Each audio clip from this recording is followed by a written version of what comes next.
Okay, I want to show you how to make these cards, particularly this background and this oval sponged piece. So you will have a white square in your packet, and you'll take this background stamp and you'll take the gray granite ink pad, and actually it's easier to just press the ink onto the stamp rather than trying to turn the stamp over and ink it. Okay, and then you're going to lay your card right on there, and so that you don't get ink on your hands, I gotta grab a paper.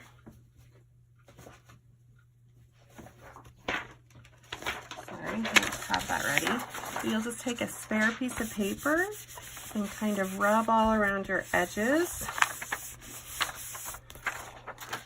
to get your plaid background. And this does get a little lighter as it sits.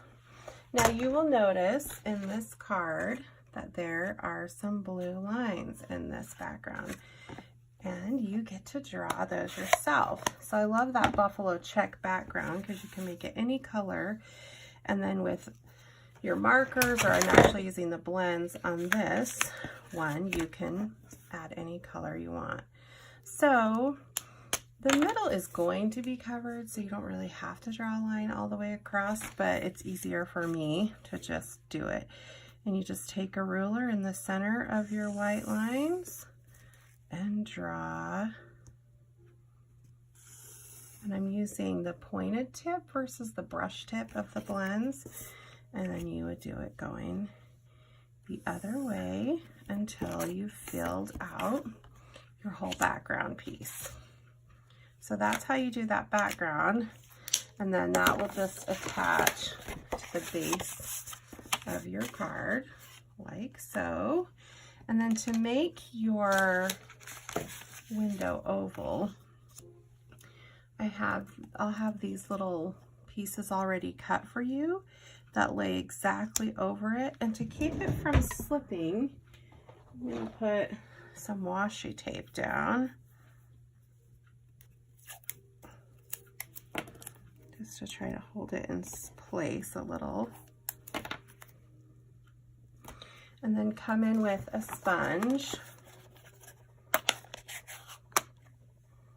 I probably should have put that higher up in my camera. I'll move my camera a little, sorry.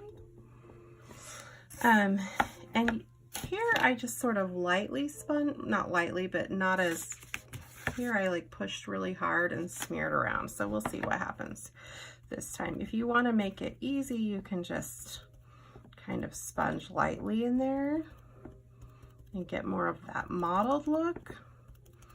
But if you like more of that smooth look, then you take it and you just start smearing it around with a lot of pressure. It's also going to make it darker, so that just kind of can depend on your preference. Smear that all around. And then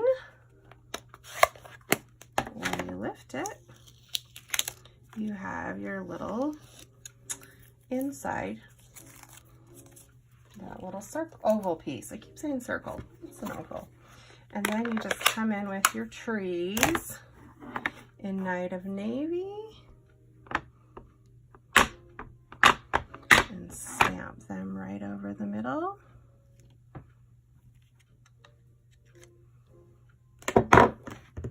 And that's your background piece. And I wanted to just show you on this bow, it's the same way I always do my bows, but in case you haven't been to my class before or watched my videos, you'll attach this piece to your blue and then take this ribbon, lots of scissors, and you'll, instead of wrapping it around and trying to tie it and make it lie flat, which is often tricky, I just wrap it around the front and tape it down on the back. Oh, is that getting in the video? like that. Okay, try to make it more even than I did. And then you take another little piece, and any card you do at my house, almost always, this is the way it's done. Take another piece and you just tie it once, and you can slide that wherever you want it on your card, and it lays a little more flat than if you bring it around and wrap it. So then you would trim, of course, your extra off so you have room for your greeting. I haven't stamped my greeting yet, but just to keep this video short, when I put dimensionals down, I generally try to avoid ribbon. So I would put one, I just use the little small ones, and I put some, is that the small? Maybe. Here's the little mini ones. And I just put a little bit right above and one right below. And then you can just slide that over. I have to still stamp my white paper. Oh, forgot to actually peel that off. But you get what I mean.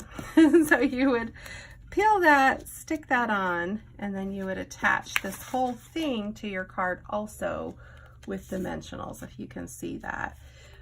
Because when there's ribbon, it's hard to lay it flat. So I put dimensionals on the back also, and then attach the whole thing to my card. So that's how you do that one.